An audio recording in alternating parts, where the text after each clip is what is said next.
Bismillahirrahmanirrahim. Assalamualaikum warahmatullahi wabarakatuh. Video pembelajaran kali ini kita akan bahas sedikit tentang akuntansi aktiva tetap. Nah, untuk aset tetap ini seperti kita ketahui ya, aset ini ada dua macam, ada aset lancar dan aset tetap. Nah, aset tetap ini sebenarnya ada dua lagi ya, artinya yang terlihat, yang berwujud atau yang berwujud, dan ada yang tidak berwujud. Tapi yang kali ini yang kita bahas adalah untuk aset tetap berwujud. Aset tetap ini adalah aset yang bersifat jangka panjang atau relatif permanen. Kemudian aset tetap ini juga aset yang berwujud karena terlihat secara fisik.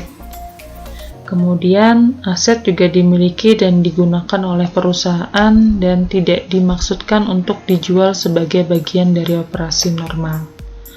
Jadi misalkan contoh nih, ada sepeda motor, kalau itu digunakan untuk sebuah perusahaan punya sepeda motor, kalau itu digunakan untuk kegiatan operasional perusahaan, maka itu dikatakan aset tetap. Tapi kalau misalkan ada kendaraan, contohnya kayak tadi ya, sepeda motor untuk diperjualbelikan, misalnya kayak dealer, dia jualan sepeda motor ya, misalnya dealer sepeda motor, yaitu dikatakan sebagai persediaan barang dagangan, bukan aset tetap jadinya. Jadi bedakan, kalau aset tetap dia bukan dimaksud untuk dijual sebagai bagian dari operasi normal. Nah, kemudian karakteristik penyusutan ini, semua aset tetap kecuali tanah itu akan kehilangan kapasitas produktifnya untuk menyediakan jasanya tadi. Kehilangan ini maka akan diakui sebagai beban penyusutan. Seperti yang saya jelaskan sebelumnya, misal kalian beli laptop nih harga 5 juta, kemudian kalian gunakan, kalian pakai 1 tahun, 2 tahun, bahkan lebih dari 3 tahun misalnya. Apakah harganya ketika kalian mau menjual kembali laptop tersebut setelah kalian pakai misalnya selama 3 tahun tadi, apakah harganya masih sama dengan harga 5 juta tadi?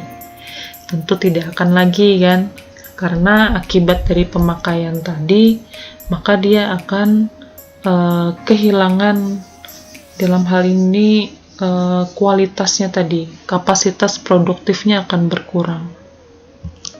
Nah, sehingga penyusutannya ada yang terjadi secara fisik, penyusutan fisik terjadi akibat kerusakan dan keausan ketika digunakan dan juga dipengaruhi oleh kondisi cuaca. Kemudian ada juga penyusutan fungsional yang terjadi ketika suatu aset tetap itu tidak lagi dapat menyediakan jasa pada tingkat yang dimaksudkan tadi. Sehingga faktor-faktor beban penyusutan di sini adalah biaya awalnya atau harga perolehannya, kemudian dikurangi nilai sisa. Nilai sisa ini estimasi nilai dari harga perolehan atau nilai buku yang tersisa ketika aktiva tetap tersebut sudah dipakai, telah terpakai.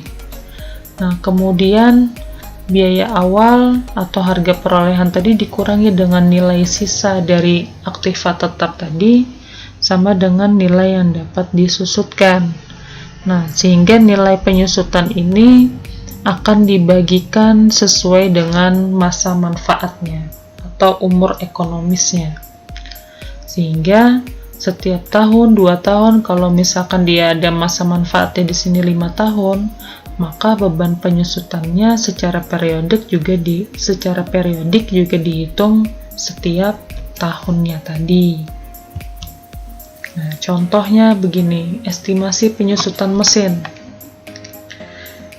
Estimasi penyusutan mesin misalnya biaya awal atau harga perolehannya adalah 24.000, Kemudian umur manfaatnya adalah 5 tahun, atau kalau dihitung dalam hitungan jam, maka umur manfaatnya dari mesin yang berharga 24.000 ini adalah sebanyak 10.000 jam, dan estimasi nilai sisa setelah 5 tahun itu kalau misalkan mau dijual kembali hanya laku sekitar 2.000 misalnya.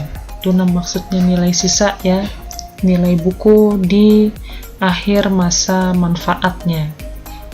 Nah, dari contoh estimasi ini, maka kalau menghitung beban penyusutan dengan metode garis lurus, kalau metode garis lurus artinya tiap periode nanti penyusutannya dianggap sama. Nah, ini biayanya, biaya harga perolehan tadi, biaya awalnya tadi, kemudian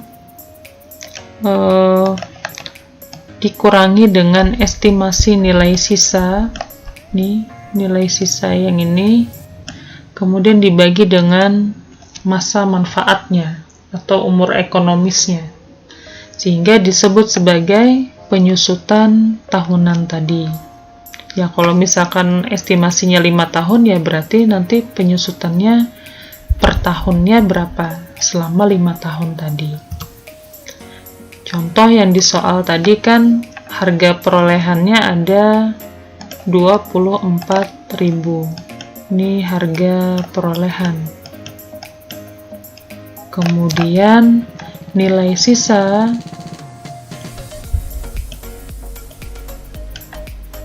nilai residu, saya biasanya bilangnya residu atau nilai sisa 2.000 dibagi masa manfaat.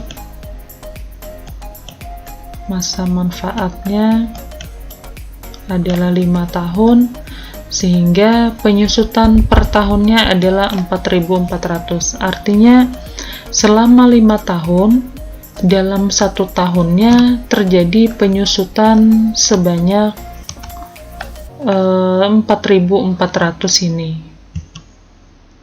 Nah, kalau menyusut ya berarti harga perolehannya berkurang. Harga nilai aktiva tersebut berkurang sebanyak 4.400 setiap tahunnya tadi. Sehingga metode garis lurus ini digunakan secara luas oleh perusahaan karena perhitungannya sangat sederhana dan memungkinkan transfer biaya yang wajar ke beban periodik jika pemanfaatan aset tersebut sama dari periode ke periode. Jadi dianggap pemakaian dari mesin tersebut, anggaplah misalnya mesin ya, artinya sama terus setiap tahunnya, tidak ada perbedaan. Sehingga kalau dibuat dalam bentuk tabel, ini ada tahun pemakaiannya, tahun pertama, tahun kedua, 3, 4, dan 5, dengan harga perolehan di awal adalah 24.000. Ini harga perolehan awalnya.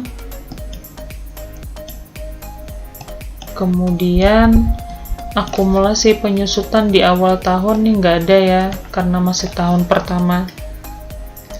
Sehingga lalu di sini ada nilai buku di awal tahun. Ya, nilai buku awal tahun sama dengan harga perolehannya tadi, 24.000. Sedangkan beban penyusutan di tahun pertama dihitung tadi adalah 4.400, yang ini tadi. Nah, ini 4.400.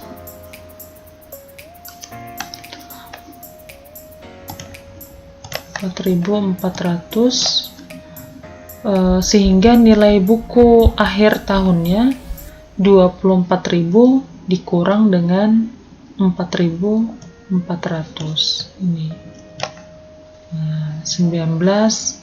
Nilai buku di akhir tahun pertama adalah 19.600. Kemudian di tahun kedua ini akumulasi penyusutan sumber dari tahun pertama. Ini dipindahkan ke sini. Ini nggak ditulis nggak masalah juga sih sebenarnya. Karena kalau akumulasi itu artinya total keseluruhan nanti selama 5 tahun. Nah, nilai buku di awal tahun untuk tahun kedua yang dari nilai buku akhir tahun pertama dipindahkan ke sini menjadi nilai buku di awal tahun kedua. Nah, dengan nilai penyusutan yang sama 4.400 sehingga nilai buku di akhir tahun kedua menjadi 15.200 atau 19.600 dikurang 4.400. Oke.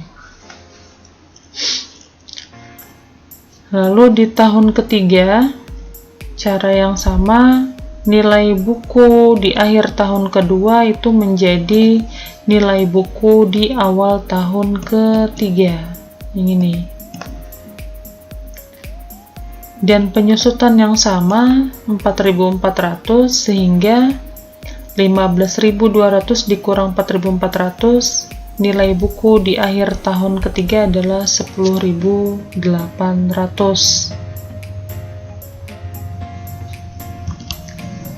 Dan tahun keempat sama lagi dengan perhitungan yang sama sehingga di akhir tahun nantinya, akhir tahun kelima yang tersisa di sini adalah 2.000 sesuai dengan ini tadi nih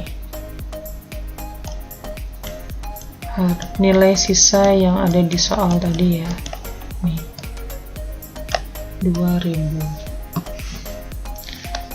Tapi kalau sistemnya seperti ini garis lurus nih enak ngitungnya karena tiap tahun pasti sama. Nah, bagaimana kalau misalkan menggunakan metode unit produksi? Kalau metode unit produksi, harga perolehannya tadi dikurangi dengan estimasi nilai sisanya, lalu dibagi dengan estimasi umur manfaat tapi dalam unit, jam, dan lain-lain. Sehingga penyusutannya nanti per unit, per jam, atau per lain-lain. Contoh kayak tadi ya. Nah, ini metode unit produksi. Kalau misalkan harga perolehannya tadi 24.000, kemudian nilai sisanya adalah 2.000 dan masa manfaatnya tapi tadi dalam hitungan jam mesin misalnya 10.000 jam mesin, sehingga penyusutannya dalam setiap jamnya itu adalah 2,2 dolar per jam pemakaian. Jadi nanti besarnya penyusutan kalau menggunakan metode unit produksi ya tergantung banyaknya jam mesinnya tadi. Misalkan di tahun pertama ada 200 jam mesin, ya artinya penyusutannya di tahun pertama 200 jam dikali dengan 2,2 ini. Terus kalau misalkan tahun kedua berkurang jam mesinnya atau semakin banyak juga bisa. Jadi dia menyesuaikan, kalau semakin banyak produksi ya jam mesinnya juga semakin tinggi. Nah, kalau ini dia jadinya setiap tahunnya mungkin berbeda-beda mengikuti jumlah produksinya. Terakhir, untuk jurnal yang diperlukan, kalau saat membeli atau memperoleh aset tetap, maka jurnalnya di debitnya di sini langsung dicatat sebagai kendaraan. Misal kalau beli asetnya adalah aset kendaraan ya. Aset tetap lainnya tergantung apa nanti namanya, bisa itu peralatan, kemudian bisa juga mesin ya.